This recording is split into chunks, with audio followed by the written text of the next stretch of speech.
Бардыгыбыз чогуу сыйынабыз.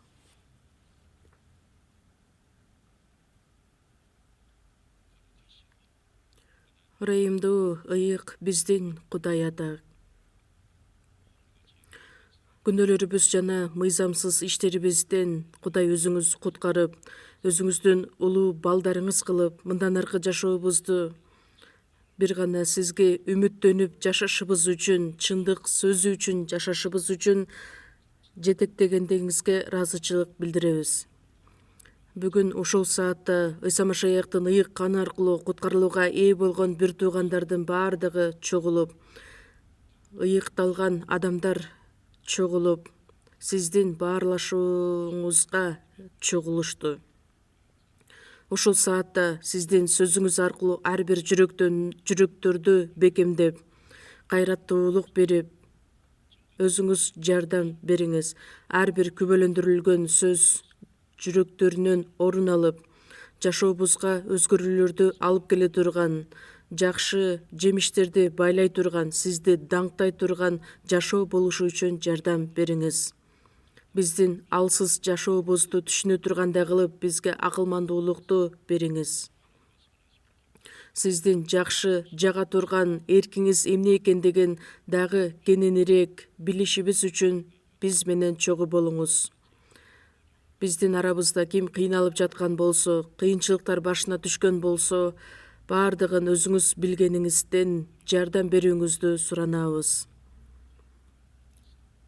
Кыйынчылыктарга карабастан, азап түшсө да, бир гана сизге таянуу менен жашашыбызга жардам бериңиз. Жыйынтыгындагы биздин арабызда бир дагы адам сизден алыстабашына жардам бериңиз. Ыйса Машаяктын ысымы урматына чогулган адамдардын баардыгы, дүйнө бурчундагы баардык биздин жыйындар, ошондой эле азыркы учурда Японияда жазгы конференция өткөрүлүп жатат. Ал жакта дагы сиздин улуу иштериңиз аткарылып, ошол жазгы конференцияны өткөрүп жаткан биздин Ли Иван пасторубузга дагы ден соолук берип, ал жакта дагы сиздин көптөгөн иштериңиз аткарылышына чогуу болуңуз. Баардыгын сиздин колуңузга тапшыруу менен биздин куткаруучу Ыйса Машаяктын ысымынан сыйындык. Аминь. Даңктоо группасын чогуу угабыз.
Өтө жакшы ыр болду. Сиздерге чоң рахмат. Ыйык жазууну чогуу ачабыз. Жакан жазган жакшы кабар 19-бөлүм.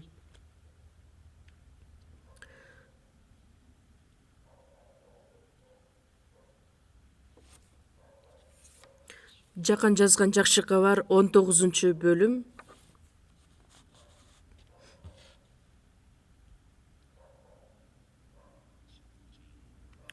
Жакан 19-бөлүм 17-18, андан кийин 30-аятты 3 аятты чогуу окуйбуз.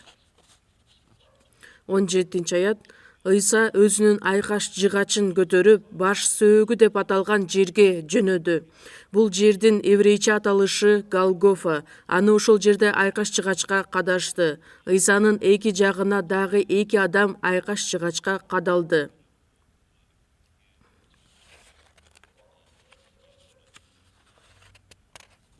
30-аят. Ыйса аны таткандан кийин аткарылды деди. Анан анын башы шылктей түштү. Ошентип ал жан берди. Рахмат. Өзүңүздөр жакшы билгендей, май айы бул үй бүлөгө арналган майрамдар көп бар. Бүгүн кичинекей балдардын майрамы, анан мугалимдердин күнү, анан билесиздерби дагы жубайлар майрамы бар. Көптөгөн адамдар менимче билбейт окшойт. Үй бүлөлүк майрам болгондуктан 2 адам бир адам болуп биригип 21-май жубайлар майрамы деп белгиленген. Азыр биздин пастор Японияда жазгы конференция өткөрүп жаткан учуру, бүгүнкү күнгө чейин жазгы конференция улантылмакчы.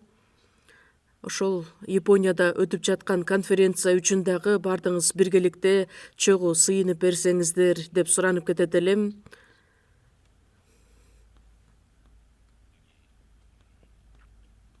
Бүгүнкү биздин негизги теманы карап кетсек, үй бүлөлүк майрамдарга толгон май айы болгондуктан үй бүлө жөнүндө сөз болушу керек эле, бирок керек боло турган болсо биздин пастор өзү келгенден кийин сөзсүз бөлүшөт деп мен ойлойм. Биз сиздер менен Жакан 19-бөлүм 17-аятты окудук. Дагы бир жерге карап кетсек, Ыйса өзүнүн айкаш жыгачын көтөрүп, баш сөөгү деп аталган жерге жөнөдү. Еврейче аталышы Голгофа. Голгофа кылмышкерлерди дарга аскан жер элек. Жүйүттөр шаардын ичинде эмес, шаардын сырт жагында, четинде ошол кылмышкерлерди жазалаган жер элек. Ошондуктан шаардын ичинде айкаш жыгачын көтөргөн Ыйса шаардын четине чыгат дагы ошол жакта айкаш жыгачка кадалат.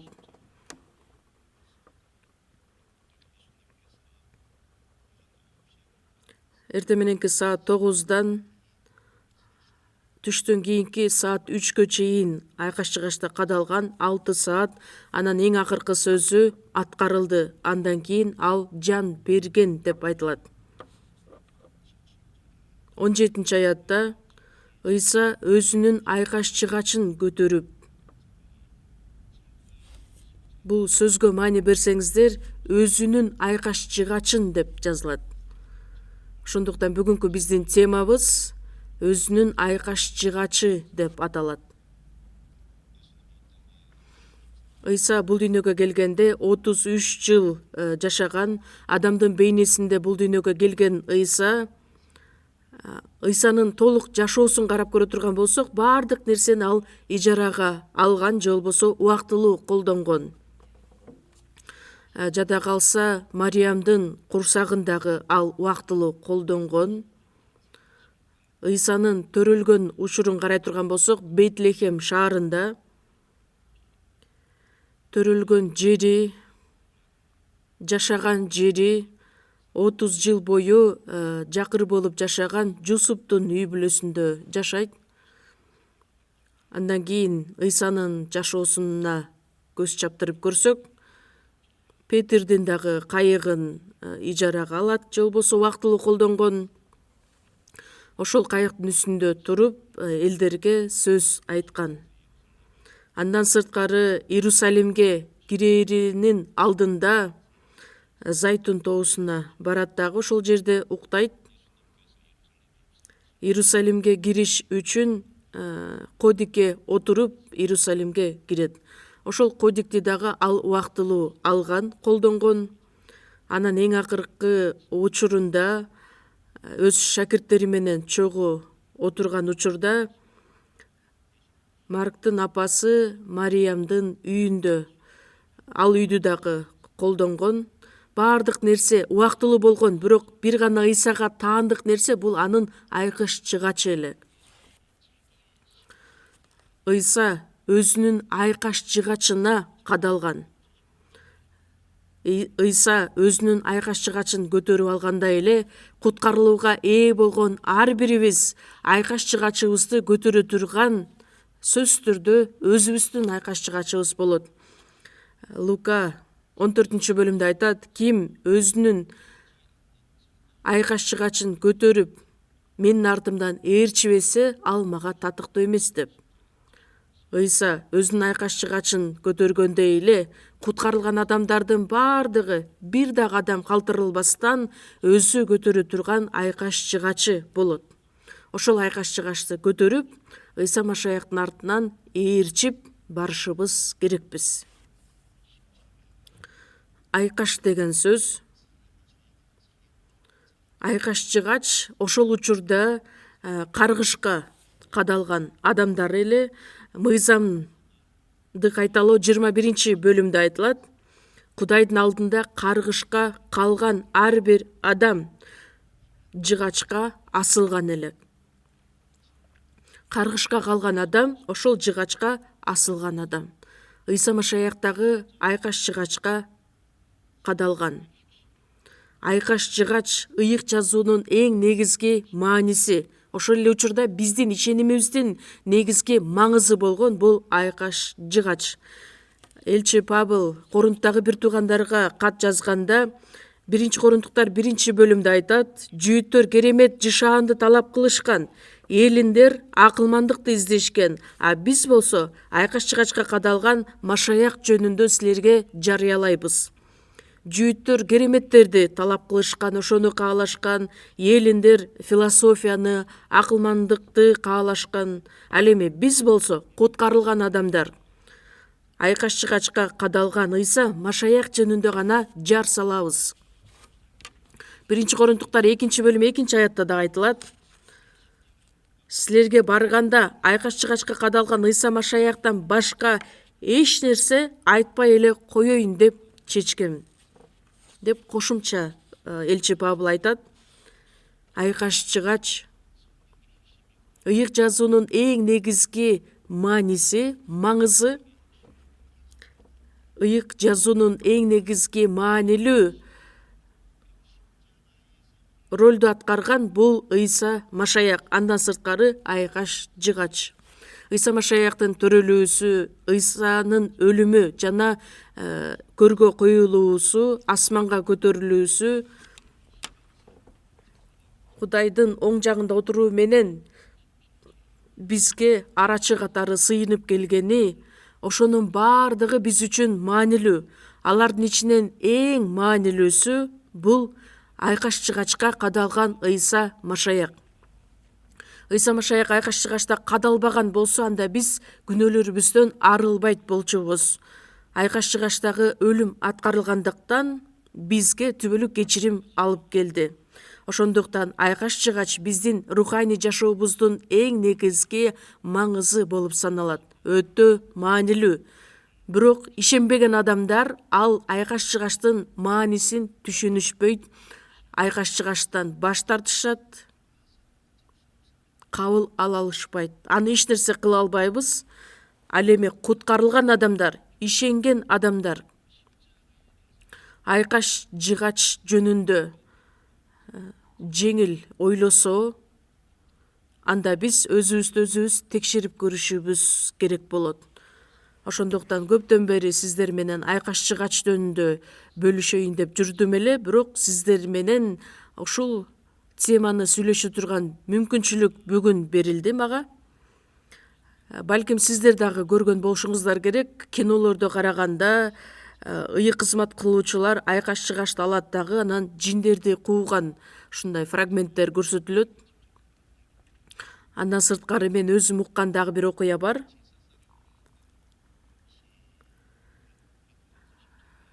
Биринчи Корондуктар 10-бөлүмдө айтылган сөздөр бар. Эгерде курмандыкка чалынган тамактарды кандай жесе болобу же жебеш керекпи деген сөздү биздин пастор эмес, башка жыйындын пастору айтат. Айкаш жыгачты ошол тамактын үстүнө коюп жей берсе болот деп айтат.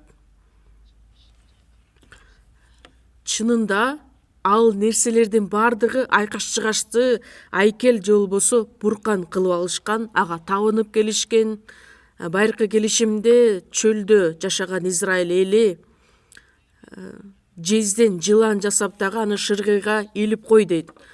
Адамдар ошол жезден жасалган жыланга эмес, Кудайдын сөзүнө ишенген. Анан 800 жыл өтсө дагы Изыкия падышага чейин элдер ошол жыланга табынып келишкен. Бирок ишеним реформациялоо учурунда ошол жезден жасалган жыланды толугу менен талкалашкан, дарыяга ыргытылган.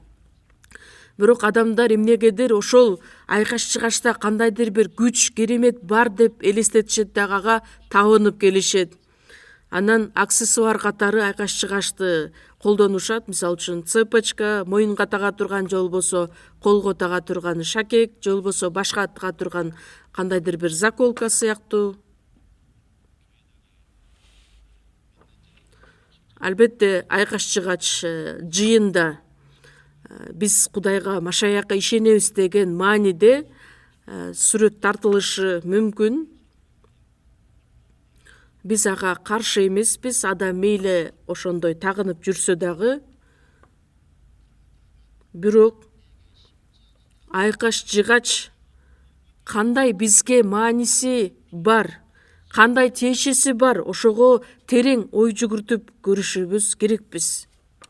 Жөн эле тагып алып, жөн эле айкаш жыгачка табына бербестен.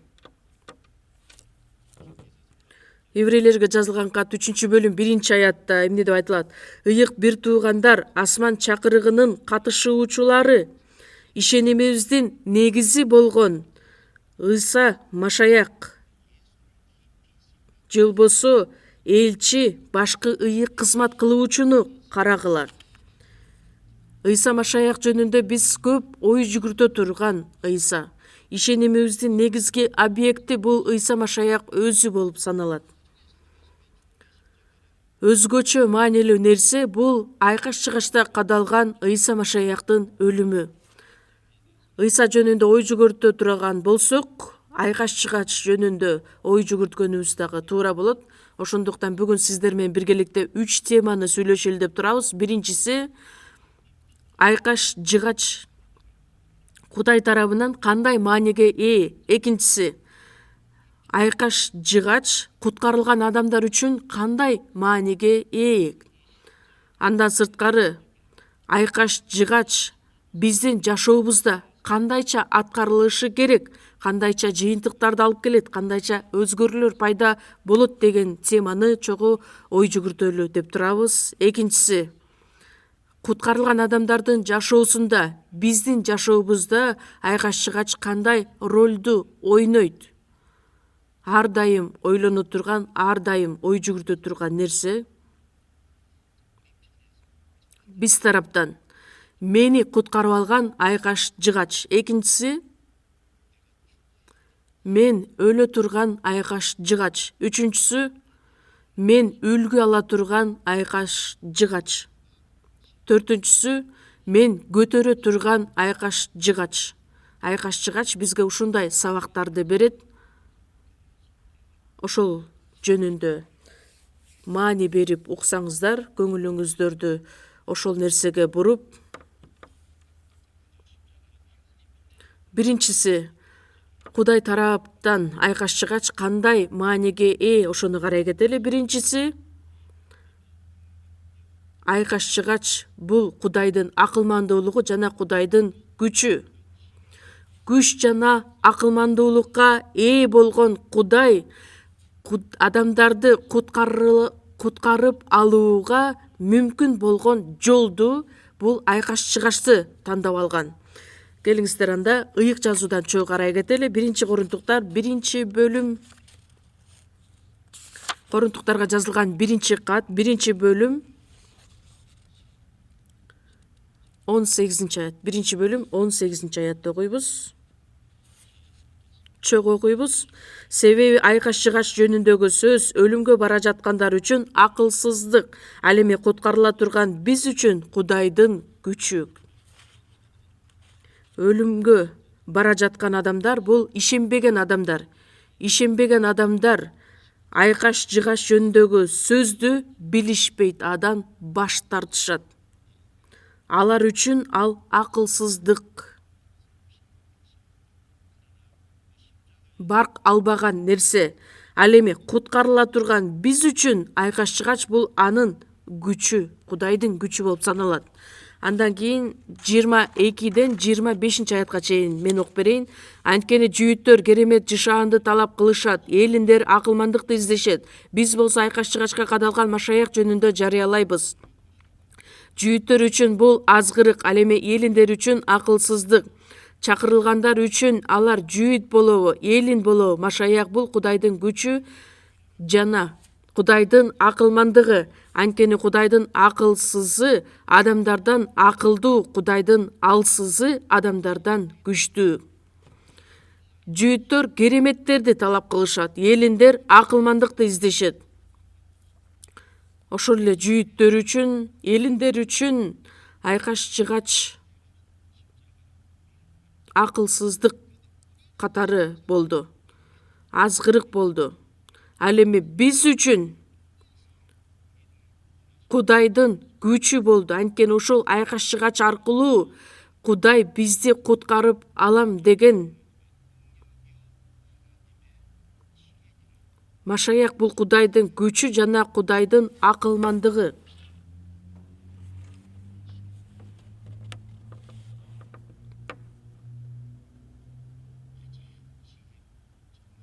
Эң акылман, эң күчтүү Кудай бизди куткарып алыш үчүн кандай жолду тандап алган? Айкаш жыгач аркылуу. Кудай керемет Кудай. Кудай күчтүү Кудай. Ошондуктан эч нерсе болбогон жерден асман менен жерди жараткан. Жаратылыш аркылуу дагы баардык нерсени жарата ала турган Кудай. Ыбрайым 100-гө чыкканда, Сара 90 жашка чыкканда мүмкүн болбогон нерседе Саранын ичине бала төрөтүү менен Ыскакты төрөтөт. Израиль элин Мисир жергесинен куткарып алганы дагы, анан чөлдө жашаган Израиль эли үчүн нааразы болгон Израиль эли үчүн 1 күндө эмес, 10 күндө эмес, 1 ай бою жей турган эт менен камсыз кылган. Жада калса мурдунан жыт чыкканга чейин ошол этти жешкен. Менимче эт жасап бердиби же канаттууларды колдондубу, 2 миллионго жеткен Израиль элине элестетсеңиздер, 1 ай бою эт менен камсыз кылган. Кереметтүү күчтүү Кудай болбосо мүмкүн эмес нерсе болуп саналат. Кудайдын керемет күчү, Кудайдын акылмандыгы ал чексиз, ченемсиз. Ошол Кудайдын күчү, акылмандыгы адамдарды куткарып алыш үчүн айкаш жыгач аркылуу далилденди. 1-Корунтуктар 2-бөлүм 6-дан 8-аятка чейин чогуу окуйбуз. Акылмандуулук жөнүндө биз жеткилең адамдардын арасында сүйлөйбүз, бирок бул акылмандуулук бул дүйнөнүн жана бул дүйнөнүн жок боло турган бийлик башындагыларынын акылмандуулугу эмес. Биз Кудайдын жашыруун сыр катары сакталып келген акылмандуулугу жөнүндө сүйлөйбүз. Биздин даңкталышыбыз үчүн Кудай аны дүйнө жаратыла электен мурун эле белгилеп койгон. Ал акылмандыкты бул дүйнөнүн бийликтегилеринин бири да түшүнгөн жок. Түшүнүшсө, даңктуу теңирди айкаш-чыгачка кадашмак эмес. Эгерде алар таанып билген болсо, даңктуу теңирди айкаш-чыгачка кадашмак эмес эле. Айкаш-чыгач бул дүйнөнүн акылмандыгы эмес. Бул бийликтегилердин дагы күчү эмес. Жашыруун Кудайдын сыры болуп саналат. Ошол айкаш-чыгач сөз аркылуу дүйнө жаратыла электе эле белгилеп койгон, даярдап койгон. Ошол айкаш-чыгач аркылуу адамдарды куткарып алуу ишин пландап койгон. Акылмандыгы ченемсиз, чексиз болгон Кудай өзү пландаган. Бирок ошол нерсени түшүнбөгөн адамдар даңктуу теңирди айкаш-чыгачка кадап коюшкан. Ошол күч, ошол акылмандуулукка ээ болгон Кудай өзү белгилеп койгон жол бул айкаш-чыгачы болуп саналат. Экинчи нерсе, Кудай тарабынан айкаш-чыгач адамдарды куткарып ала турган жалгыз жол катары колдонгон. Андан башка жол жок. Кудай адилеттүү Кудай, ошол эле учурда сүйүүнүн Кудайы. Ал сүйүү жана адилеттүүлүк касиети, сапаты бир гана Кудайга тиешелүү. Ошондуктан адилеттүү жана сүйүүгө толгон Кудай гана адамдарды куткара алат. Ышая 30-бөлүм 18-аятта Теңир акыйкат Кудай деп айтылат. Ырайымдуу, ыйык Кудай. Ал Кудай жөнүндө мыйзам аркылуу бизге жакшы көрсөтүлгөн. Римдиктер 7-бөлүм 12-аятта мыйзамда ыйык, осуятта ыйык, адилет жана жакшы. Мыйзам, осуят, ыйык каяктан пайда болот? Кудайдын сапатынан алынган. Кудай өзү ыйык болгондуктан, Кудай адилет болгондуктан, Кудай жакшы болгондуктан анын мыйзамы, осуяты да ыйык, адилет жана жакшы. Кудай өзү жарык, анда эч кандай караңгылык жок деп 1-Жакан 1-бөлүм 5-аятта айтылат. Жарык деген сөз, адилет деген сөз экөө мааниси бир. Анда бир да караңгылык жок, бир да күнөө жок. Ошол адилет Кудай күнөөнү жактырбайт. Күнөө үчүн сөзсүз түрдө соттой турган Кудай. Ошол эле учурда Кудай 1-Жакан 4-бөлүм 16-аятта айтылат, Кудай сүйүү. Кудай сүйүү. Эмне үчүн? Анткени адамды өзүнүн бейнеси боюнча жараткан. Өзү жараткан адамды ал сүйөт. Сүйгөндүктөн адамдын өлүп калуусун ал каалаган жок. Кудайдын адилеттиги эмне менен байланыш? Күнөөкөрдү сөзсүз түрдө Кудай соттойт. Ал эми Кудайдын сүйүүсү кандай күнөөкөр болбосун, ал кечиримге ээ боло алат деген нерсени билдирет. Кудайдын адилети дагы жеткилең, сүйүүсү дагы жеткилең. Бир эле Кудайдын ичинде ошол эки сапат бир эле убакта көрүнөт, адилет жана сүйүү. Адамдарды жеткилең кылыш үчүн биринчиден куткарып алган айкаш-чыгач сөз аркылуу. Бир эле жалгыз жол менен, башка жол, ыкма жок. Биз сиздер менен семинар болуп жаткан учурда көп эле окуяны угабыз. Грек падышасы башкарып турган учурда мамлекетте ушунчалык күнөө көбөйөт, өзгөчө моралдык күнөөлөр, бузукулук күнөөсү. Ана мамлекетти моралдык жактан тартипке алып келиш үчүн падыша бир мыйзамды негиздейт. Ким күнөө кетирген болсо, ал адамдын эки көзү оюлуп алынсын деп. Падыша мыйзам чыгаргандан кийин эң эле биринчи күнөөкөр келет. Ал күнөөкөр ошол падышанын мураскору канзаада болот. Өтө олуттуу маселе жаралат. Адамдардын баардыгы бири-бирине шыбырап айта башташат. Падыша өзүнүн баласынын көзүн кантип ойсун, балким ал мыйзамды аткарбайттыр. Элдер ар кандай сөздөрдү сүйлөп турушат. Ошол эле учурда падыша мыйзамды аткарган болсо, анда мыйзамды ал аткарышы керек. Мыйзам боюнча адилеттүү түрдө сот болушу керек деп баардыгы карап турушкан. Ошондо баласын чакырат дагы, аны күнөөкөр катары көрүп, бузукулук күнөө кетирдиңби десе, ооба деп ал мойнуна алат. Ошондуктан анын көзү алынсын деп буйрук берет.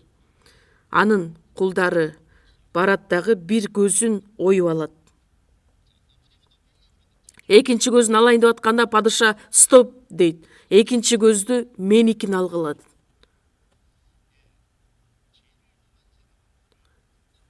Күнөөкөр адамдын көзү оюлсун деген ал мыйзам адилет болуп саналат. Ал эми өзүнүн көзүн шылып бергени ал сүйүүнү билдирет. Өзүнүн баласына болгон сүйүүсү далилденген. Ошондой сыяктуу эле айкаш жыгач бул Кудайдын адилети жана сүйүүсүн бизге билдирет. Кандайча? Ыйса Машаяк күнөөлөрдүн баардыгын өз мойнуна алып, биз үчүн айкаш жыгачта кадалган. Күнөөлөр кечирилиши үчүн бүт канын төгүп берген. Биз күнөөгө ээ боло турган болсок, биз соттолуп тозокко бармакпыз. Бирок биздин күнөөлөрүбүздү ал өзүнүн мойнуна жүктөп алды дагы биз үчүн кун төлөп бизди куткарып алды. Ал Кудайдын улуу сүйүүсү, адилети. Галатиялыктар 3-бөлүмдө айтылат. Айкаш жыгачка кадалуусу аркылуу бизди бардык күнөөдөн ал куткарып алды. Анткени ыйык жазууда айтылат, жыгачка кадалган адамдын бардыгы каргыш алдында деп. Ыйса Машаяк бардык каргыштан, күнөөдөн бизди куткарып алды. Кандайча? Айкаш жыгачка кадалуусу менен. Биз үчүн ал азап тартты деген сөздү кандайча түшүнсөк болот? Галатиялыктарда дагы айтылат, айкаш жыгачта кадалган адам ал каргыш алдында деп. Биздин күнөөлөрүбүздүн баардыгын ал бизден алыстатты, бизди өзүнө чакырып алды.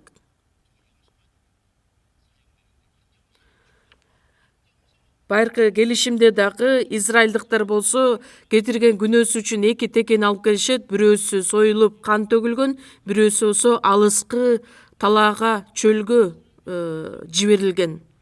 Ошондой сыяктуу эле Ыйса Машаяк өзүнүн каны аркылуу биздин күнөөлөрүбүздү толук арылтып, бизди күнөөдөн алыстаткан. Кудайдын адилеттиги айкаш жыгачта толук кандуу бизге далилденген, көрсөтүлгөн. Эмне үчүн? Анткени Кудайдын мыйзамы боюнча адилеттиги жана сүйүүсү толугу менен чагылдырылгандыктан. Римдиктерге жазылган кат 3-бөлүм 26-аят.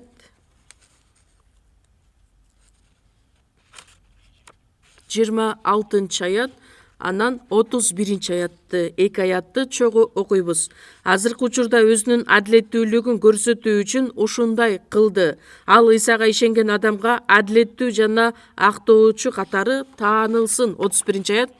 Анда эмне, биз мыйзамды ишеним аркылуу жокко чыгарабызбы? Албетте жок. Биз мыйзамды бекемдейбиз. Так ушул учурда, кайсыл учурда?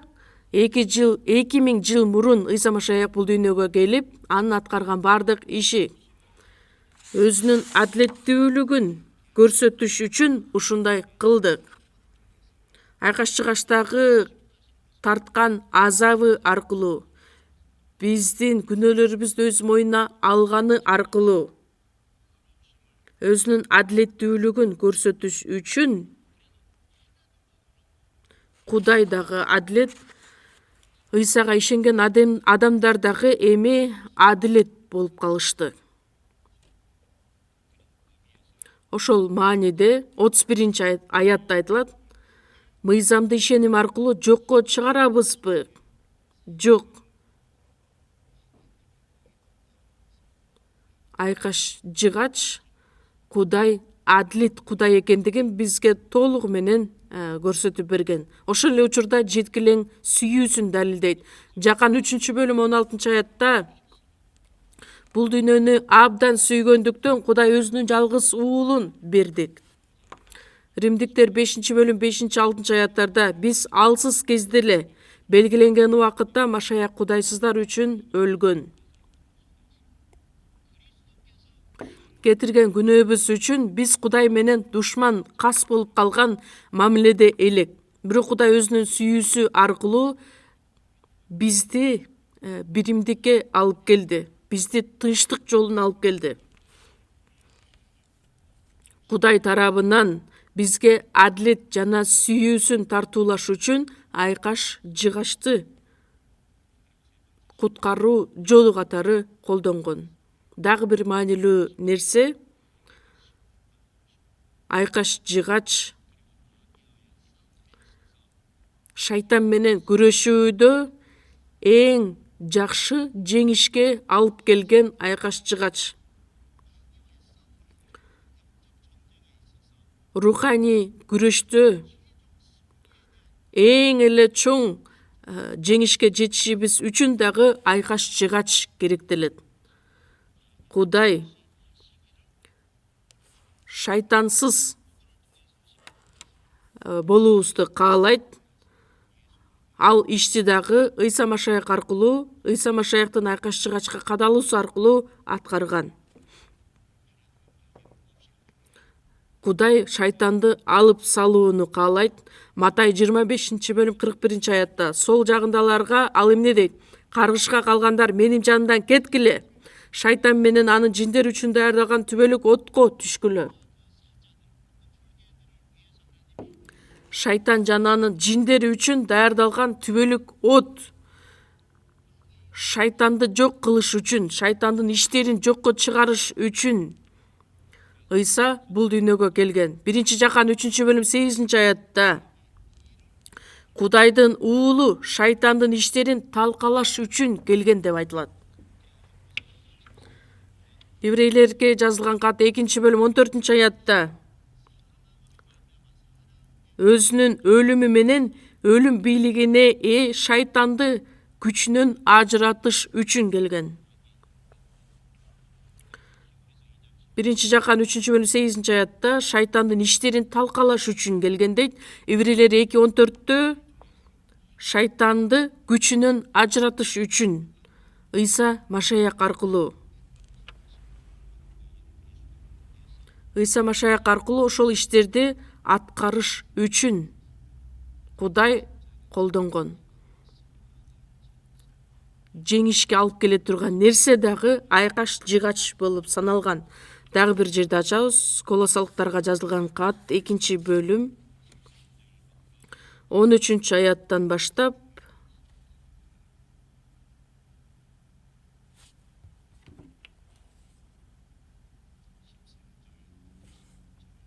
13-төн 15-ке чейин окуйбуз.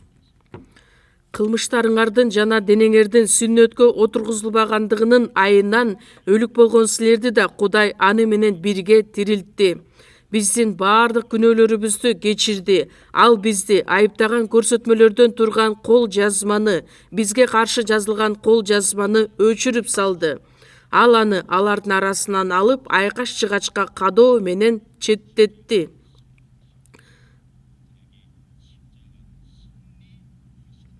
Айкаш-чыгачка кадоо менен четтетти.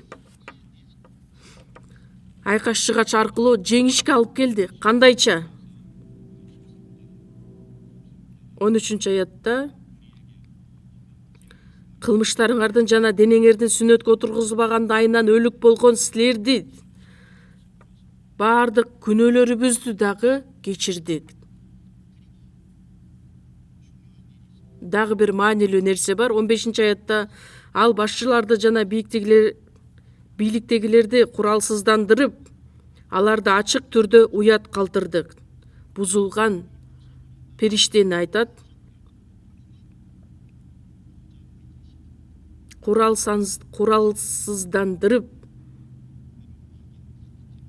Билесиздер да, шайтан ал күчтүү, ал да күчкө ээк. Ушул ыйык жазууда айтылат, биз шайтанга каршы дайыма күрөш жүргүзөбүз деп. Лука китебинде өзгөчө Лука 11-бөлүм 22-аяттан баштап карасак, эгерде күчтүүрөөк адам ага кол сала турган болсо, аны жеңсе, анда ал анын таянган бүт курал жарагын тартып алат. Адам аты аркылуу төрөгөн адамдардын баардыгы күнөөкөр болушкан. Тил албастыктын азабынан Кудайдын астында душман болуп жашашкан. Бирок андан дагы күчтүүрөөк келгенде анын бүт курал жарагын тартып алат дейт. Күчтүү деп Ыйса Машаякты айтат. Шайтандан дагы күчтүү бул Ыйса Машаяк өзү күрөшүү аркылуу. Шайтандын куралы эмне деп ойлойсуз? Ал күнөө. Шайтандын аткарган иши бизди күнөөгө түртөт. Күнөөгө баткан адамды түбөлүк тозокко алып кетиш үчүн. Ошондуктан шайтандын колдонгон куралы бул күнөө. Бирок Ыйса айкаш-чыгачта кадалып, биздин күнөөлөрүбүздүн баардыгын ал кечирди. Демек, шайтандын курал жарагын тартып алдык.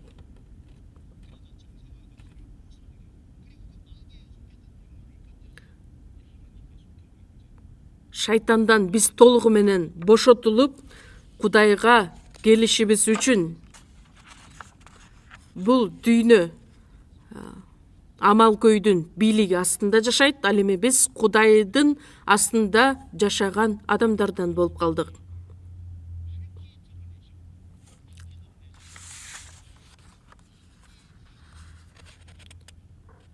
Аларды ачык түрдө уятка калтырдык. Шайтан дайыма адамдарды күнөөгө түртөт. Анан өзү бара турган тозокко биз адамдарды кошо ээрчитип кетейин деп. Бирок Ыйса айкаш-чыгачта жеңген.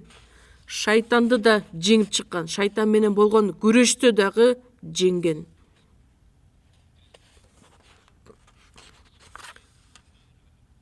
Жакан 16-бөлүмдө дагы айтылат, бул дүйнөнүн төрөсүн Ыйса жеңген.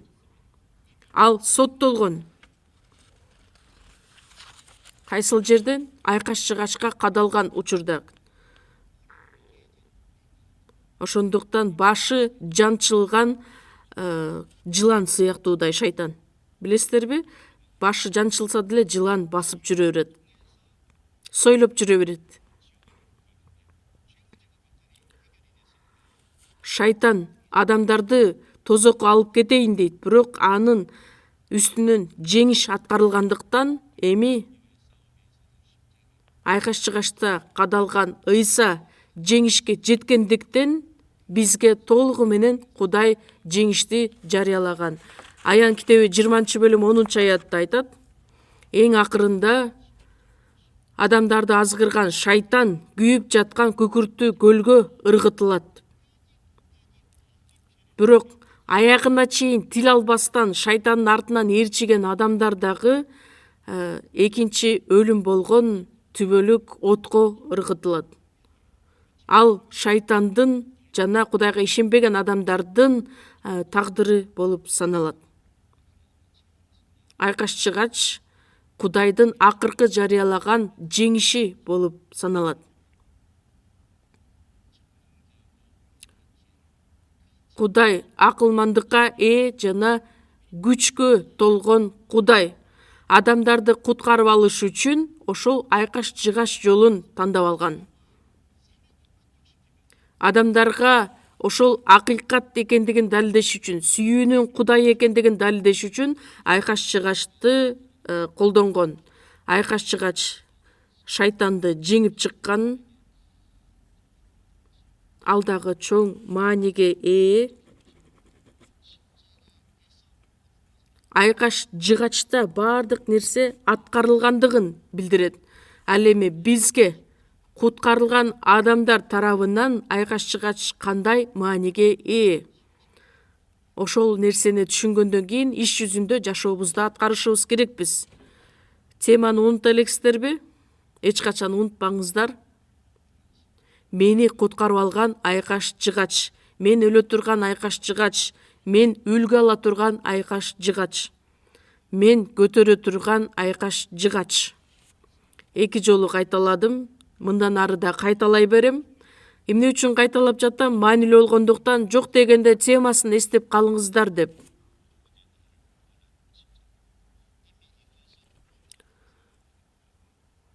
Куткарылган адамдар үчүн аткарылган нерсе. Куткарылуубуз дагы айкаш жыгач аркылуу аткарылган.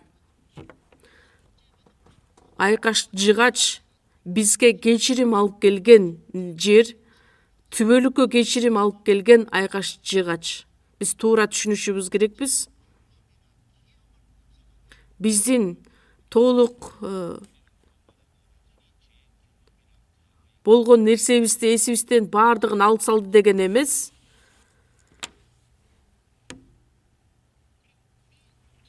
Биздин денебиздеги күнөөкөр табиятын дагы алып салды деген мааниде эмес.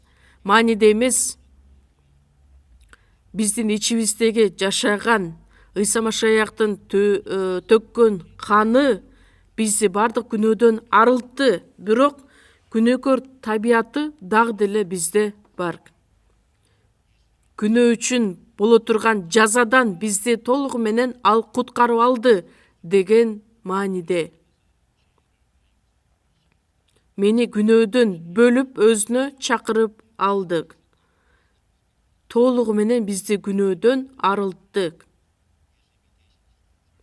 Биз соттолушубуз керек эле, биз айкаш жыгачка кадалышыбыз керек эле, бирок Ыйса Машаяк биз үчүн кадалган. Жакан 5-бөлүм 24-аятта түбөлүк Кудайга ишенген адам түбөлүк өмүргө ээ, ал соттолбойт, анткени өлүмдөн өмүргө өттү. Ал дагы ырайым аркылуу аткарылды. Биздин аткарган иштери аркылуу эмес. Израилдыктар жезден жазалган жыланды караган учурда тирүү калышкан эле. Ошондой эле биз Кудайга ишенимибиз аркылуу ырайымдын негизинде түбөлүк өмүргө ээ болгонбуз. Айкаш жыгач аркылуу Иммануил, Кудай биз менен чогуу. Азыр да мен Кудай менен биргемин, Кудай менен бир мамилелешүүдөмүн. Айкаш жыгач болгондуктан Кудайга биз кайрылып сыйынабыз. Сыйынганда кандайча сыйынабыз? Ыйсанын ысымынан сыйынабыз. Мен үчүн аткарган Ыйса Машаяктын ишине таянуу менен Кудайга кайрылабыз, сыйынабыз деген мааниде. Качан Ыйса Машаяктын алдына келген күндө кайраттуулук менен тура алабыз. Эмне үчүн? Анын себеби эмнеде? Айкаш жыгач бар болгондуктан. Айкаш жыгач болбосо биз кандайча кайраттуулук менен Кудайдын астында келе алат элек. Карасак биз кетирген каталар да бар, кээ бир учурда жазаларыбыз дагы бар. Бирок бизге түбөлүк кечирим алып келгендигине кандайча ишене алабыз? Анткени айкаш жыгач аркылуу ошол иш толугу менен аткарылгандыктан. Кээ бир учурда биз өкүнүчкө толушубуз мүмкүн, кайгырышыбыз мүмкүн, бирок ошондо дагы биз кубанычка ээ болобуз. Эмне үчүн? Айкаш чыгач бар болгондуктан. Анткени дал ошол айкаш чыгач бизди куткарып алгандыктан. Экинчи мааниси мен өлө турган айкаш чыгач. Айкаш чыгачта биз сиздер менен өлгөнбүз. 2-Коринтуктар 5-бөлүм 14-аятта. Машаяктын сүйүүсү бизге эмнени далилдейт?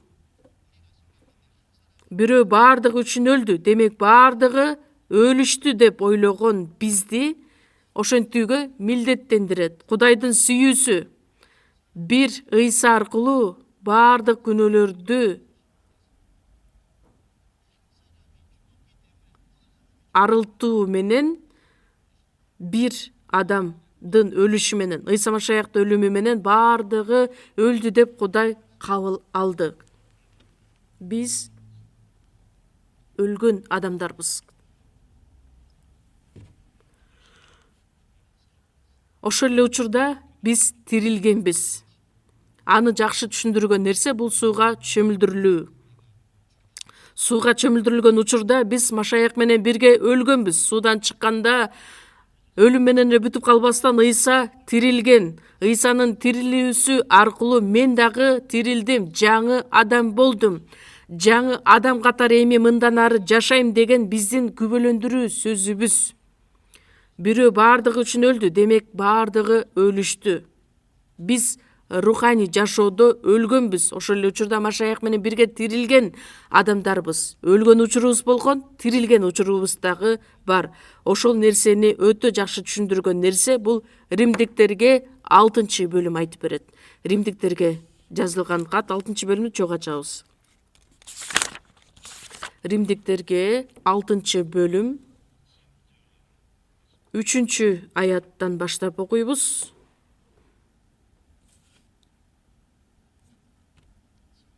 3-аят. Мен окуп берейин сиздерге. Же силер Машаяк Исага чөмүлдүрүлгөн биз баарыбыз анын өлүмүнө чөмүлдүрүлгөнүбүздү билбейсиңерби? Машаяк атасынын даңкы менен өлгөндөрдүн арасынан кандай тирилтилсе, биз да жаңыча жашашыбыз үчүн өлүмгө чөмүлдүрүлүүбүз аркылуу аны менен бирге көмүлгөнбүз. Аныкындай өлүм аркылуу аны менен бириксек, анда аныкындай тирилүү аркылуу аны менен биригебиз.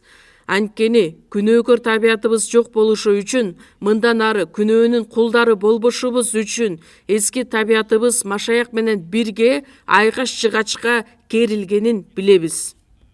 Анткени өлгөн адам күнөөнүн бийлигинен бошотулган. Эгерде биз Машаяк менен бирге өлсөк, анда аны менен бирге жашарыбызга да ишенебиз. Себеби өлгөндөрдүн арасынан тирилген Машаяк кайра өлбөй турганын, эми өлүм анын үстүнөн бийлик жүргүзбөй турганын билебиз. Анткени ал өлгөндө күнөө үчүн бир жолу өлдү, эми жашаганда Кудай үчүн жашайт. Ошондой эле силер да өзүңөрдү күнөө үчүн өлүкпүз, чогулгуйбуз, Теңирибиз Машаяк Ыйса аркылуу Кудай үчүн тирүүбүз деп эсептегиле.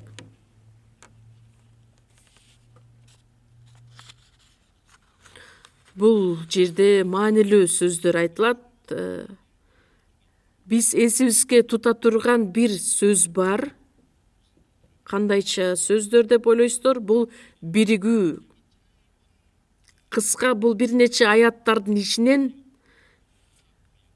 Машаяк менен бирге баарыбыз биригүүбүз аркылуу деп айтылат. Бир нече кайталанып айтылат. 3-аятта айтылат. Баарыбыз. Андан кийин 4-аятта аны менен бирге көмүлгөнбүз. Аны менен бириксек, аныкындай тирилүү аркылуу аны менен биригебиз. 5-аятта дагы айтылат. Аныкындай өлүм аркылуу аны менен бириксек, анда аныкындай тирилүү аркылуу аны менен биригебиз. 6-аятта. Анткени күнөөкөр табиятыбыз жок болушу үчүн, мындан ары күнөөнүн кулдары болбошубуз үчүн. 8-аятта. Эгерде биз Машаяк менен бирге өлсөк, анда аны менен бирге жашайбыз. 11-аятта ошондой эле силер да өзүңөрдү күнөө үчүн өлүкпүз, Кудай үчүн тирүүбүз деп эсептегиле. Бирге, чогуу, баардыгы бир маанидеги сөздөр. Биримдик. Машаяк менен мен эми бириктим, бир ой болдук. Кандайча мааниде бириктик. Ыйса Машаяктын өлүмү жана тирилүүсү аркылуу, ошол эле учурда тирилүүсү аркылуу. Ыйса Машаяктын өлүмүнө дагы биз катыштык. Өлүмүнө катыштык деген сөздүн мааниси биз дагы аны менен чогуу бирге өлгөнбүз. Андан сырткары тирилүүсү, кайрадан тирилүү. Тирилүүдө дагы биз бириктик. Өлгөн учурубуз болгон, кайра тирилген учурубуз да болду. Эски адамыбыз өлдү, эми жаңы адам болуп тирилдик. Бул аяттарды карасаңыздар, 6-аятта анткени күнөөкөр табиятыбыз жок болушу үчүн, мындан ары күнөөнүн кулдары болбошубуз үчүн. 4-аятта жаңыча жашашыбыз үчүн эски адамыбыз өлдү, жаңы адам катары биз тирилдик. Анда өлүм жана тирилүү бар. Эски адам өлдү, жаңы адам тирилди. Кандайча кыласың? Ушуну жаңы адам катары жашап жатасыңбы деп Кудай бизден сурайт. Ушуну кандайча жашооңду колдонуп жашап жатасың? Өлүм эмне экендигин билип, анан жашообузда баардыгын аткарып жашашыбыз керекпиз. Менин тирилүүм эмнени билдирет? Жаңы адам катары күн сайын ага маани берип жашашыбыз керек болот. Римдиктерге 6-бөлүм 10-11-аяттарды карасаңыздар, анткени ал өлгөндө күнөө үчүн бир жолу өлдү, эми жашаганда Кудай үчүн жашайт.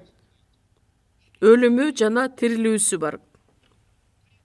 Күнөө үчүн бир жолу өлдү, Кудай үчүн эми жашайт. Ошондой эле силер да өзүңөрдү күнөө үчүн өлүкпүз деп эсептегиле.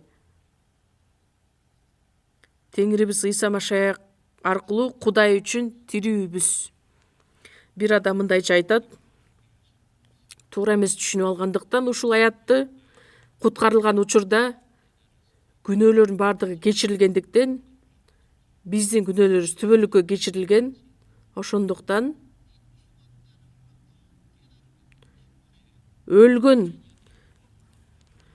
өлүкпүз деген сөздү түшүнгөндө дагы кандайдыр бир керемет аткарылышы керек деп билет. Ал туура эмес.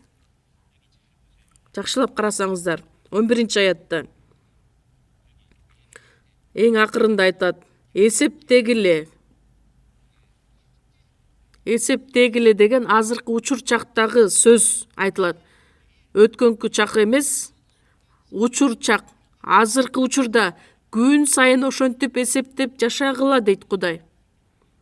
Баардыгы бирле жолу эле болуп бүтүп калбайт.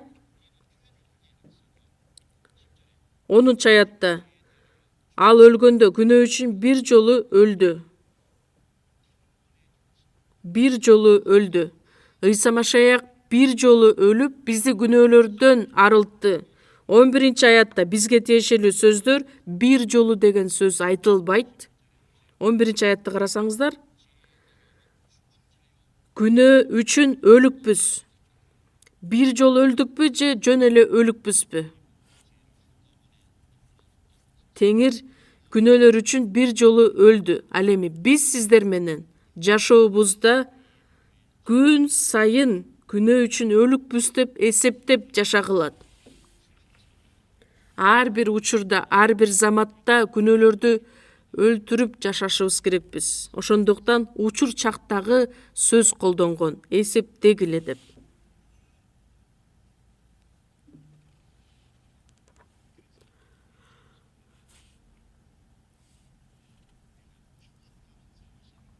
Мен күнөө үчүн өлгөн адаммын дегенди түшүнүшүбүз керекпиз. Ыйса Машаяктын алдына келген күнгө чейин мен күнөө үчүн өлгөн адам экенимди билишибиз керекпиз.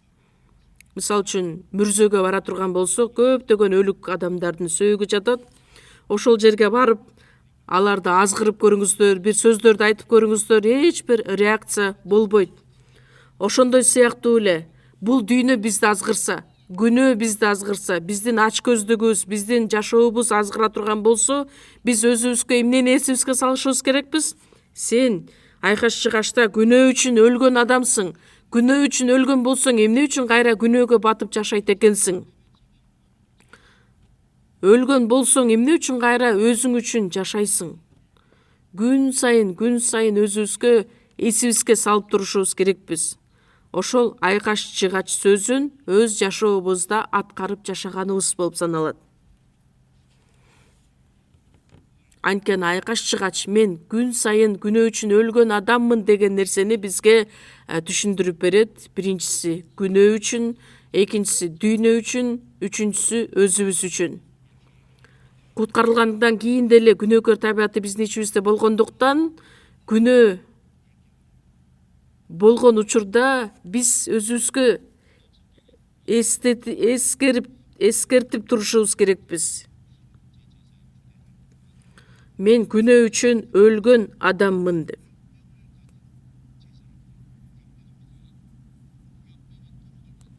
Байыркы келишимде курмандыктарды алып келгенде, нан курмандыктар болгондо дагы ачыткысыз нанды алып келишкен. Ачыткы деген бул күнөөнү билдирет. Ачыткы боло турган болсо, күнөө. Куткарылган адамда деле күнөөкөр табият бар. Бирок ошол табиятка берилип күнөө кетиргенибиз болбойт. Анткени бизди Кудай менен элдештирген нерсе бул биз күнөө үчүн өлгөн адам экенибизди билдирет. Күнөө кетире турган болсок, анда Кудай менен болгон мамилелешүүдө ар кандай кыйынчылыктар пайда болуп калышы мүмкүн.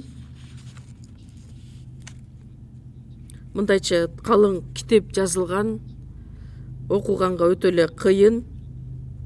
Мурунку адамдар ойлорун өтө терең ой жүгүртүп, ойлонуп, дагы бир жолу ойлонуп, анан ошо оюн китепке түшүрүп коюшкан элек. Анан карасаңыздар, мындай кызыксыз көрүнүшү мүмкүн, бирок мурунку жашоодогу адамдар деле күнөөгө каршы туруп жашап келишкен. Күнөө табияты бизде бар. Бирок ошол күнөө сыртка чейин чыгып аткарыла турган болсо, анда күнөөгө батып кетишибиз мүмкүн. Ошондуктан Галатиялыктар 5-бөлүм 16 аятта айтылат: ыйык руктун жетеги менен жашагыла, ошондо денеңердин күнөөлүү каалоолорун аткарбайсыңар. Күнөө пайда болушу мүмкүн, бирок биз күнөөгө жол бербешибиз керекпиз. Галатиялыктар 5-бөлүм 17 аятта айтылат: күнөөкөр табияттын каалоосу рухка каршы, рухтун каалоосу күнөөкөр табиятка каршы болот. Экөө бири-бирине каршы турат. Ошондуктан силер өзүңөр каалаганды жасабайсыңар деп айтылат. Куткарылган адам, анын ичинде күнөөкөр табияты бар, анан рух жашайт. 1-Петр 2-бөлүм 11 аятта: сүйүктүүлөрүм, силерден суранаарым, бул дүйнөдө жаныңарга каршы күрөшкөн дене кумарларынан качкыла. Өзүңөрдү контролдоп билгиле. Мен күнөө үчүн өлгөн адаммын деп эсептешибиз керекпиз. Күнөө эле өлүп калбастан, биз өзүбүз дагы өлгөнбүз. Мен өлгөнмүн деген чындыкты дайыма эсибизге салып жашашыбыз керекпиз. Галатиялыктарга жазылган кат 2-бөлүм 20 аятты чогуу ачабыз. Галатиялыктарга жазылган кат 2-бөлүм 20 аят. Биз сиздер менен жакшы билген сөздөр. 2-бөлүм 20 аят чогуу окуйбуз. Азыр мен жашап жаткан жокмун, менин ичимде машаяк жашап жатат. Ал эми азыркы денедеги жашоомду айта турган болсом, мени сүйгөн жана менин ордума өзүн курмандык кылган Кудай уулуна болгон ишеним менен жашап жатам.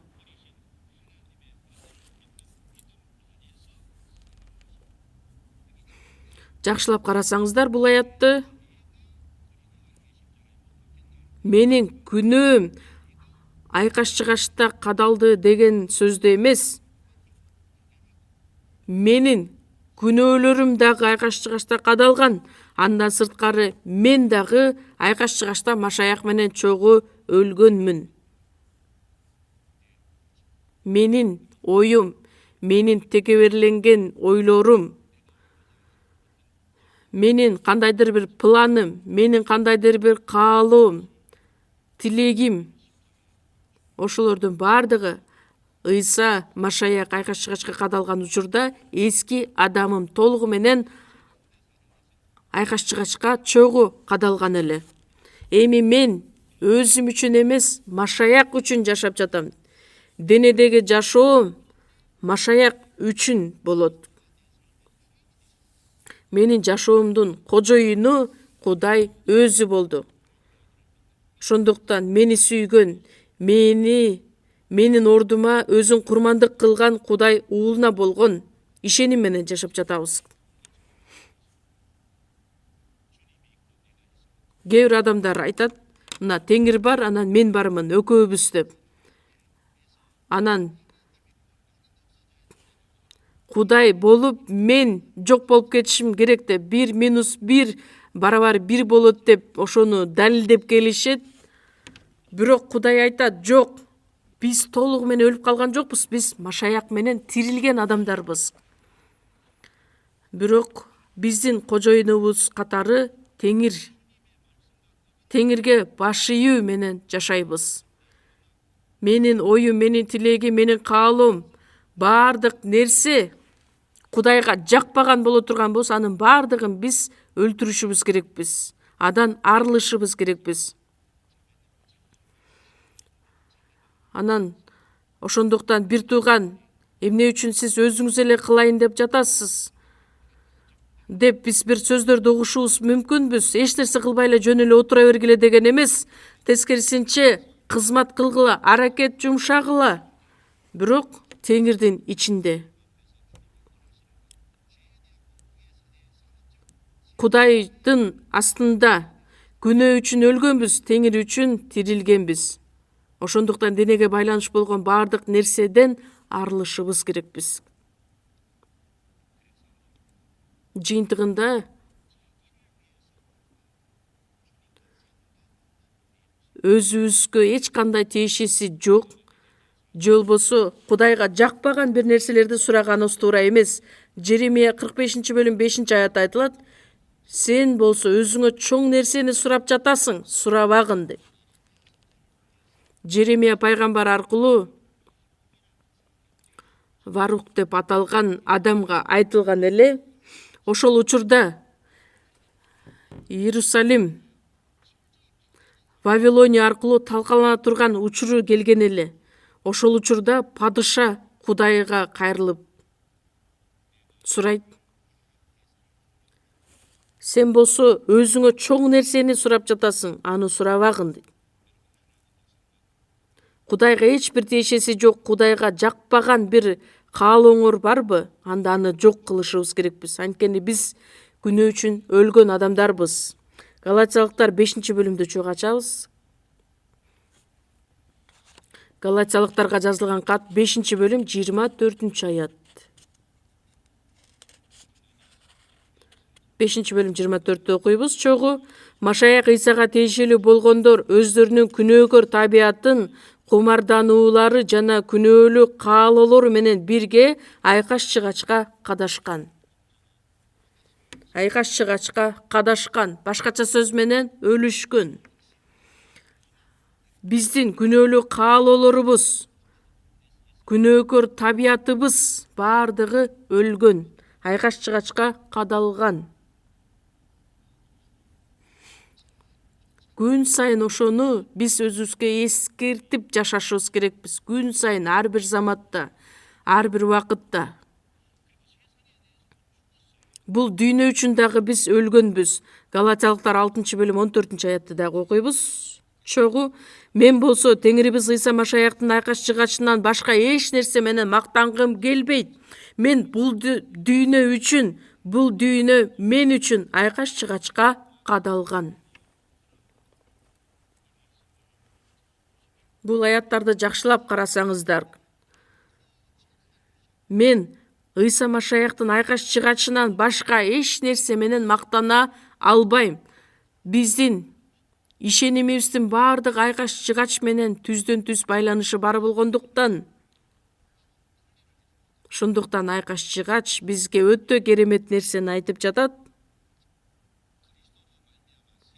Ыйса Машаяк аркылуу мен бул дүйнө үчүн, бул дүйнө мен үчүн айкаш жыгачка кадалган.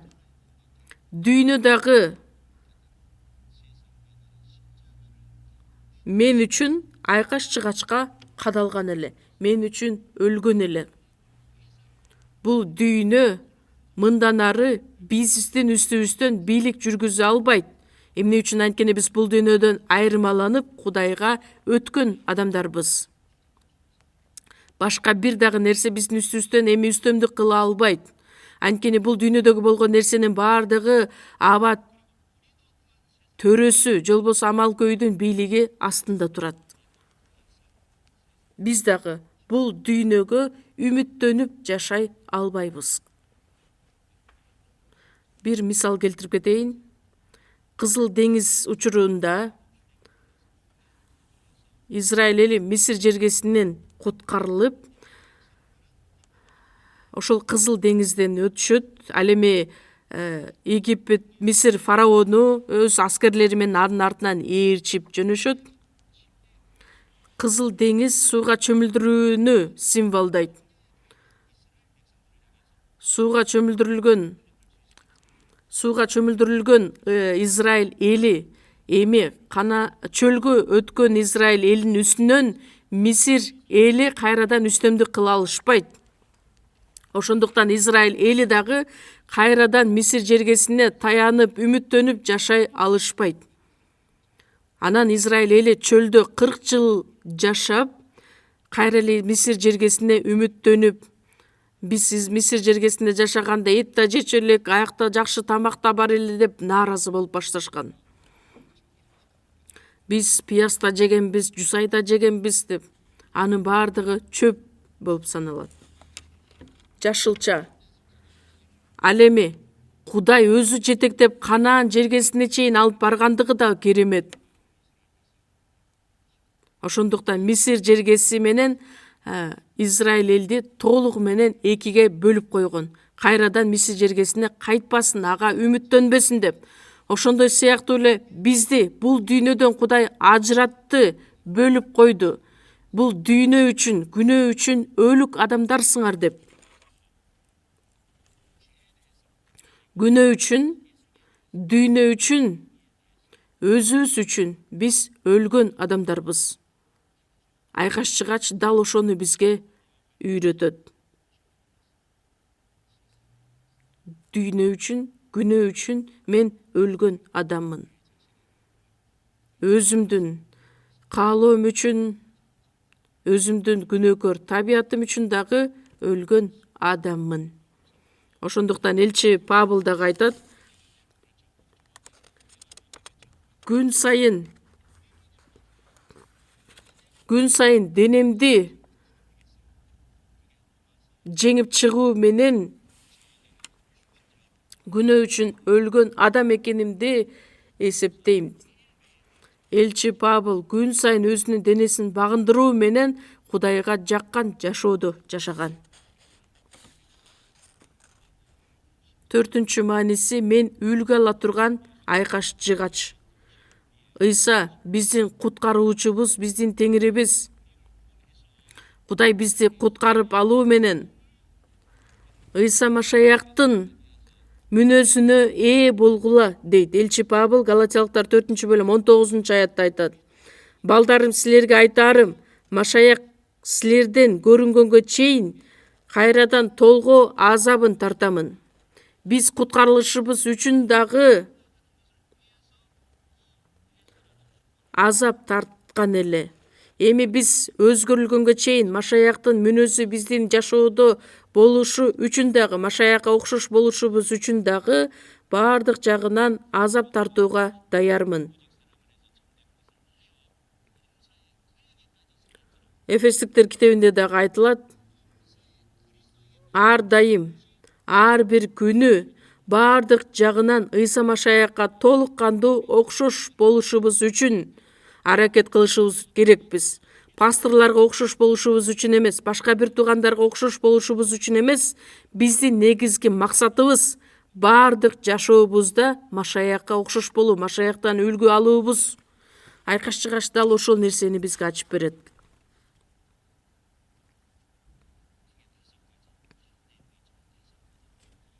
5 нерседе биз окшош болушубуз керекпиз. Биринчиси момун болууда, экинчиде тил алчаак, баш ийүү, үчүнчүсү азап тартуубуз аркылуу чыдамкай болушубуз керекпиз. Төртүнчүсү сүйүү, бешинчиси тынчтык. Айкаш Чыгач ошол 5 нерсени бизге үйрөтөт, үлгү алгыла деп. Момундук, тил алчаак, баш ийүү. Филиппиликтер 2 бөлүмдү чогуу ачабыз. Филиппиликтерге жазылган кат 2 бөлүм 5-аяттан 8-аятка чейин мен силерге окуп берейин. Филиппиликтер 2 бөлүм 5-тен 8-ке чейин. Анткени силердин ой жүгүртүүңөр Машаяк Ыйсаныкындай болушу керек. Ал Кудайдын бейнеси болгонуна карабастан өзүнүн Кудай менен теңдигин олжо деп эсептеген жок. Бирок кул кейпин кийип, адамга окшош болуп, сырткы көрүнүшү боюнча адамдай болуп, өзүн өзү басынтты. Чогуу окуйбуз. Өлгөнгө чейин, Айкаш Чыгачта өлгөнгө чейин тил алчак болуп өзүн басынтты. Айкаш Чыгачта силердин ой жүгүртүүңөр Ыйса Машаяктыкындай болсун. Анан эң акырында Айкаш Чыгачта өлгөнгө чейин кандай жүрөккө, кандай сапатка ээ боло алабыз? Өзүн басынтып, тил алчаак болдук. Жоош жана момун болушубуз үчүн. Ыйса ал ким? Кудай өзү. Кудайдын бейнеси болгонуна карабастан, адамдын бейнесинде бул дүйнөгө келип, Айкаш Чыгачка чейин өзүн басынтты. Эң даңктуу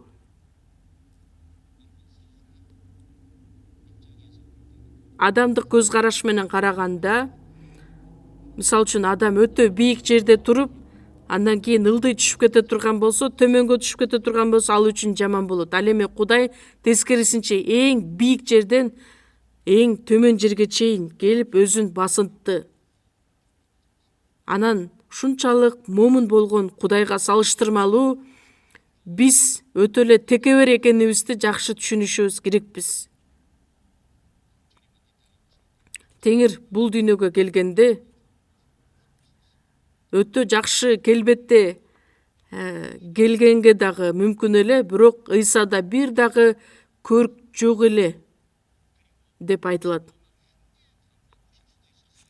Римдин жерине келиши, римдиктерге дагы жакшы жашоодо жакшы бир жерге келиши дагы мүмкүн эле, бирок эң эле жакыр болуп саналган Галилея жеринде төрөлгөн, канча жолу азапты тарткан башында, канча шылдыңга ээ болгон биз деле бул дүйнөдө көптөгөн нерсени карап жашайбыз. Биздин ачкөздүгүбүздүн азабынан көп нерсени жоготуп алышыбыз мүмкүн. Кудай тарабынан берилген нерсени. Биздин Ыйса ал шылдыңда болгон, кыйналган, азаптарды башынан өткөргөн. Ошондуктан биз анын жоош мүнөзүнө момун мүнөзүнө дагы үйрөнүшүбүз керекпиз, үлгү алышыбыз керекпиз. Атанын каалоосуна, эркине толук кандуу ал тил алчак болгон эле. Ыйса Машаяк жөнүндө байыркы келишимде Ышая китебинде менин кулум деп айтылат. Ыйса Машаяк Кудай Атанын эркине толук кандуу баш ийген. Биздин куткарылуу ишибиз ал экинчи орунда турган эле. Ал эми биринчи эле орунда турган нерсе Ыйса Машаяктын Кудай Атага болгон толук тил алчаактыгы. А биз кандай адамдарбыз? Дүйнөдө тартипсиздик орнойт. Бирөө өйдөдө, бирөө төмөндө. Анан качандыр бир күнү өзү да байкабастан, тартипке баш ийбестен, Кудайдын сөзүнөн алыстап, баш ийбей да коюшу мүмкүн. Биздин негизги максат Машаякка окшошубуз үчүн тил алчаак болушубуз керекпиз, баш ийүүгө үйрөнүшүбүз керекпиз. 1 Шамуэл китеби 15 бөлүм 22 аятта айтылат. Курмандыктарга караганда Теңирге тил алуу бул андан дагы артык нерсе. Андан кийин Ыйса Машаяктын чыдамдуулугуна да биз үйрөнүшүбүз керекпиз. Азап чегүү аркылуу кыйынчылыкты башыбыздан өткөрүүбүз менен чыдамкай болушубуз керекпиз. Машаяк дагы адилетсиз азаптарды башынан өткөргөн. 1 Петр китеби 2 бөлүмдү чогуу ачабыз. Петрдин жазган 1 китеби 2 бөлүм 19 аяттан 23 аятка чейин окуйбуз. Мен окуп берейин сиздерге.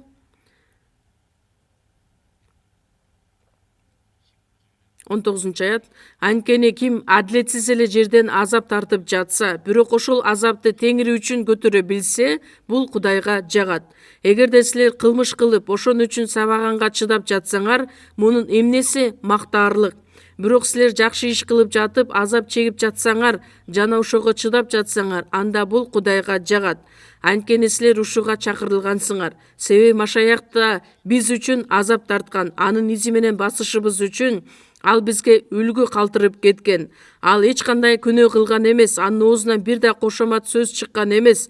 Кордошкондо ал кордоо менен жооп берген эмес. Азап тартканда эч кимди коркуткан эмес, бирок адилет сотко тапшырган.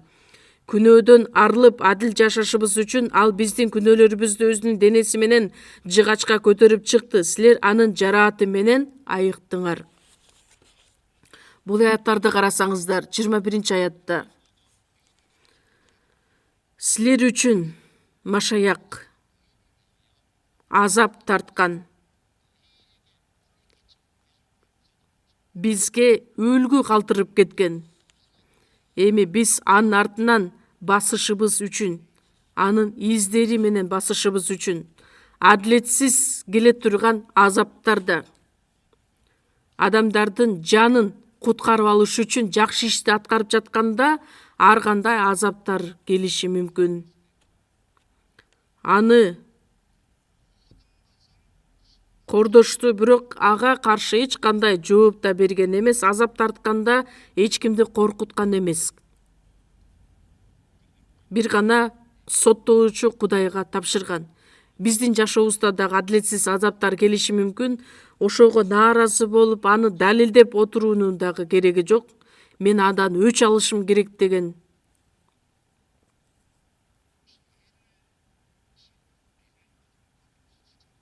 Күнөө кетирип, ага жазаланып жатсак, андан эмне пайда? Адилетсиз азаптарды башыбыздан өткөрүп, анан Теңир жөнүндө ой жүгүртүп, Ыйсанын изи менен артынан ээрчи турган болсок, ошол үчүн бизге Кудайдан бата болот. Андан кийинки нерсе сүйүү. Айкаш жыгач бул сүйүүнү чагылдырат. Биринчи Жакан 13-бөлүм 34 аятта айтылат: силерге жаңы усаят берем, бири-бириңерди сүйгүлө. Мен силерди сүйгөндөй, силер да бири-бириңерди сүйгүлө. Ыйса бизди кандайча сүйдү эле? Биз үчүн өлүп берди го, жанын бердик. Биринчи Жакан 3-бөлүм 16 аятта: биз үчүн өзүнүн жанын бергендиктен сүйүүнүн кандай болорун билдик. Ошондуктан биз да бир туугандарыбыз үчүн өз жаныбызды беришибиз керекпиз. 18 аятта: чындык менен, чыныгы жүрөгүбүз менен. Айкаш жыгач Машаяк бизди сүйдү деген нерсени күбөлөндүрүп берет. Теңирдин сүйүүсү менен салыштырганда биздин сүйүүбүз өтө эле аз, өтө эле кичинекей деңгээлде. Айкаш жыгач бизге тынчтыкты алып келди. Сүйүүнү, андан сырткары тынчтык, Кудай менен болгон тынчтыкты орнотту. Өйдөдөн ылдый, оңдон сол жакты көздөй. Эфестиктерге жазылган кат 2-бөлүмдү да чогуу ачабыз. Эфестиктерге жазылган кат 2-бөлүм 14 аят. Анткени Машаяк биздин тынчтыгыбыз, ал экөөнөн бирди жаратып, аларды бөлүп туруучу тосмону талкалады. Ыйса биздин тынчтыгыбыз, бөлүп туруучу тосмону талкалады. Адам менен Кудайдын ортосундагы болгон күнөөнү талкалады. Мисалы, байыркы келишимде ар кандай майрамдар бар болобу, ибадатканадагы алынып келинген курмандыктар, жүйүттөр менен бутпарасттар бир боло алышкан эмес эле. Чынында Ыйса Машаяктын айкаш жыгачтагы өлүмү аркылуу бизге тынчтыкты алып келди. Ортодо бөлүп турган тосмону алып салды.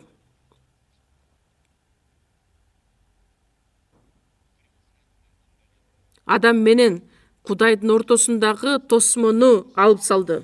16 аятта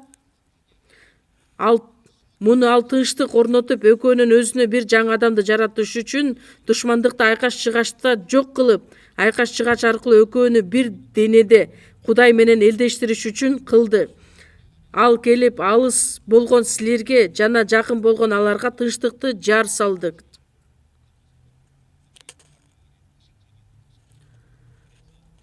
Бутпарастарды бөлүп турган нерсе тосмону дагы ал талкалап салды да, жыйынтыгында бардык адамдарга бирдей тынчтыкты алып келди. Ошондуктан айкаш жыгачты карап, Кудай бизге тынчтыкты алып келген турбайбы деп эсибизге салышыбыз керекпиз. Азыр жекшембе күндөрү Матай 5-бөлүмдү чогуу үйрөнүп жатабыз. Астыңкы 2 нерсе бул адамдарга тиешелүү, андан кийинки 5-өсү болсо куткарылган адамдардын өзгөрүлүүсү, момундар, адилетке ачыккандар, жүрөгү таза адамдар. Машаяктын эң эле жакшы сапатына ээ боло турган нерсе бул адамдарды элдештирүү, тынчтык орнотуу. Кудайдын балдары болдук деген себеп күбө эмнеде? Биз адамдарды элдештире ала турган мүмкүнчүлүккө ээ болгон адамдарбыз. Ишенбегендерди ишендирип, тынчтык жолуна алып келишибиз үчүн.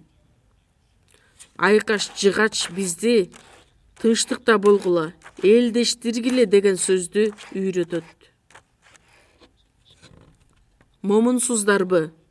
Тил алчаактык менен жашап жатасыздарбы? Жакшы иштерди аткарып жатасыздарбы? Азап, кайгы түшкөндө чыдамкай болуп жатасыздарбы? Анан Кудайды сүйүп жатасыздарбы? Айкаш жыгач ошол нерселерди азыр бизден сурап жатат. Анткени айкаш жыгач биз үлгү ала турган нерсе. Эң акыркы айкаш жыгач бул мен көтөрө турган айкаш жыгач.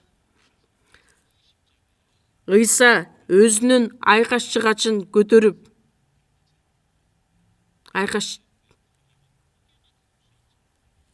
ар бир адамдын айкаш чыгачы болот. Анын көлөмү ар кандай болушу мүмкүн, түрлүү болушу мүмкүн. Бирок Ыйсанын шакирттери болгондуктан сөзсүз түрдө өзүбүздүн айкаш чыгачыбызды көтөрүп, Ыйсанын артынан ээрчийбиз. Лука жазган жакшы кабар 9-бөлүм. Лука 9-бөлүм.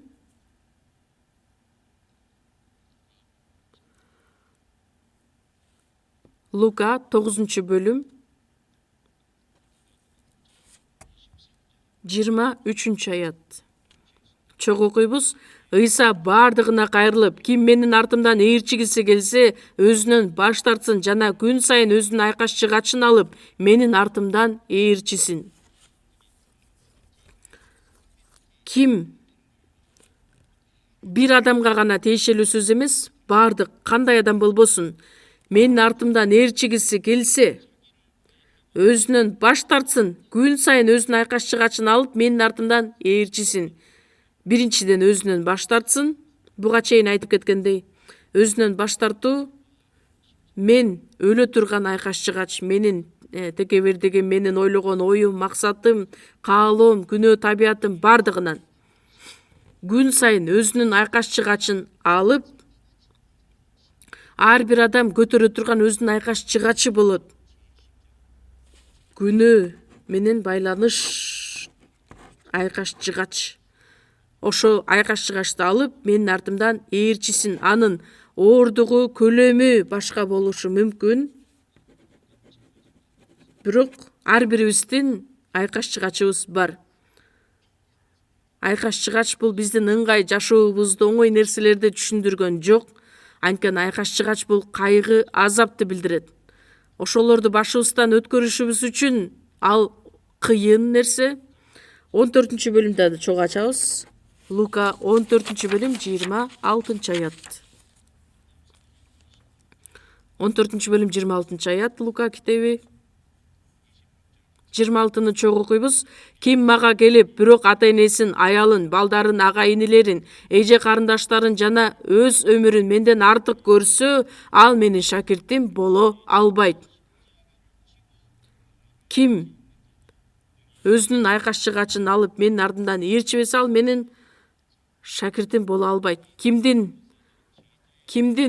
айкаш чыгачы дейт? Өзүнүн айкаш чыгачын. Эң башынан, эң биринчи бул Теңирди бүт жаны менен, жан дили менен сүйүшү керек. Экинчиден өз айкаш чыгачын көтөрүп, Ыйсанын артынан ээрчиши керек. Андан кийин 33-аятта шакирт болуп, бардык болгон нерсесинен баш тартышы керек. Өзүнүн айкаш чыгачы болот. Ар бир адамдын. Өзүбүз тандап алган айкаш чыгач эмес, Кудай өзү берген айкаш чыгач. Кандай айкаш чыгач болушу мүмкүн? Бул биздин айлана чөйрөбүз болушу мүмкүн. Эч бир ошол айлана чөйрөдөн кутулуп чыга албаган айкаш чыгач болушу мүмкүн. Ошол айлана чөйрө аркылуу ар кандай кыйынчылыктар, көйгөйлөр болушу мүмкүн. Ал менин балдарыма, аялыма, күйөөмө, ата-энеме байланыш болушу мүмкүн. Ал жактан качып кутула албайбыз да. Үй бүлө деген нерсе ошол биздин айлана чөйрөнүбүз болушу мүмкүн.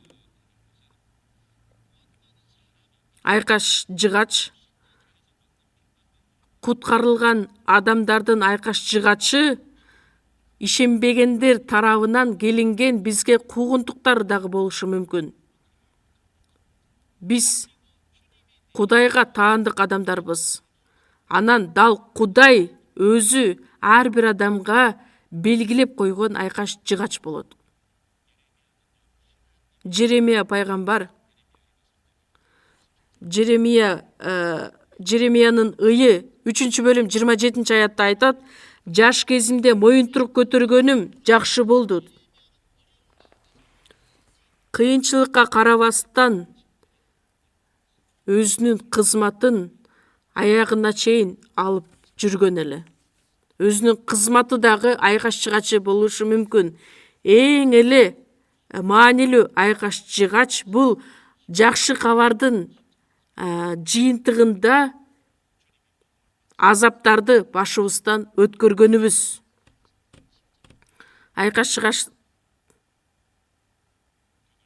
жакшы кабарды жеткиришибиз үчүн сиздердин айкаш жыгачыңыздар оорбу же жеңилби? Италияда бир шаарда күн сайын өзүнүн жашоосуна нааразы болгон бир эркек киши болот экен.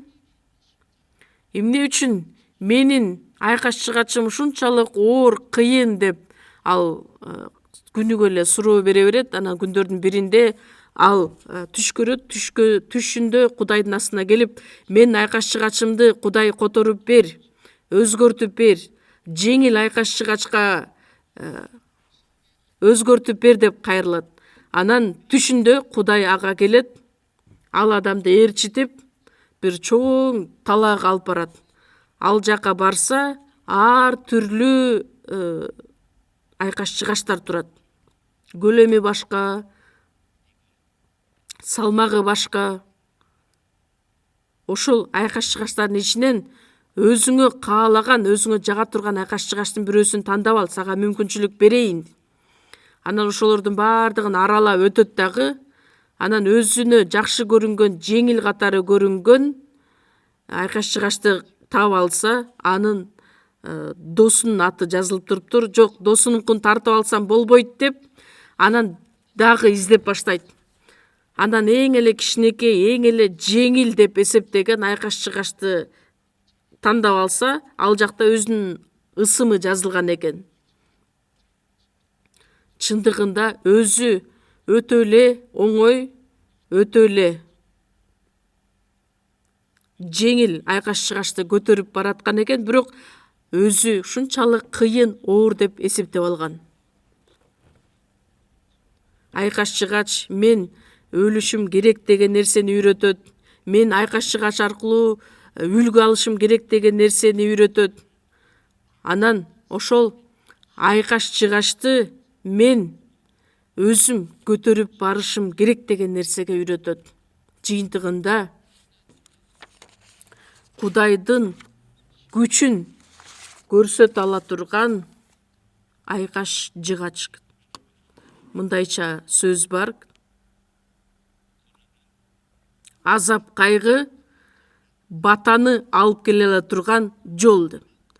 Азаптар бар, кайгы бар, бирок сөзсүз түрдө анын артынан бата келет. Азаптар аркылуу Кудайдын керемет күчү көрүнөт, анан Кудайдын иштери аткарылат. Кудай айкаш жыгач аркылуу өзүнүн акылмандыгын, өзүнүн даңкын, өзүнүн күчүн көрсөтөт. No cross, no crowd. Айкаш жыгач болбосо, даңк да жок, сыйлык да жок, Кудайдын күчү дагы аткарылбайт. Ыйса өзүнүн айкаш жыгачын көтөргөн. Биз дагы өзүбүздүн айкаш жыгачыбызды көтөрүп, Ыйсанын артынан ээрчиген адамдардан болушубуз керекпиз. Бул дүйнөдө айкаш жыгачтар өтө көп. Куткарылган адамдарга берилген айкаш жыгач. Анан бизге кандай айкаш жыгач берилген болсо, ошону биз чыдамдуулук менен, тил алчаактык менен көтөрүп, Кудайдын артынан ээрчишибиз керекпиз. Көп нерседе Кудайга таянуубуз менен Кудайды эң эле даңктуу кылган жер бул айкаш жыгач элек. Айкаш жыгачта кадалуу аркылуу Кудайга чоң даңкты алып келген. Айкаш жыгач аркылуу Ыйсаны тирилткен. Бизге дагы сыйлык, түбөлүк даңкты алып келет. Чогуу сыйынабыз.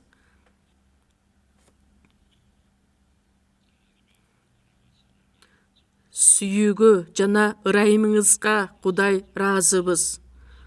ыйса машаяк өз айкаш чыгачын көтөрүп жашаганын биз үйрөндүк. Ар бирибиздин жашообузда биз көтөрө турган, биз алып бара турган айкаш чыгачыбыз бар.